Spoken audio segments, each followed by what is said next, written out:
நான் தீண்டாத இடம் சுகமா நீ எனக்காக நெய்கின்ற வெட்கங்கள் சுகமா சுகமா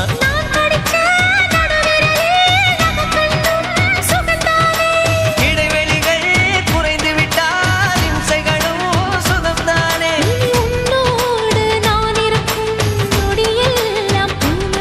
நீ இல்லாமல் நான் நடக்கும் வழியெங்கும் உள்ளிருக்கும் அடவெண்ணிலா வெக்குதை புன்னகை புகுதை நம்மை கண்டதாலா ஒரு ரோஜா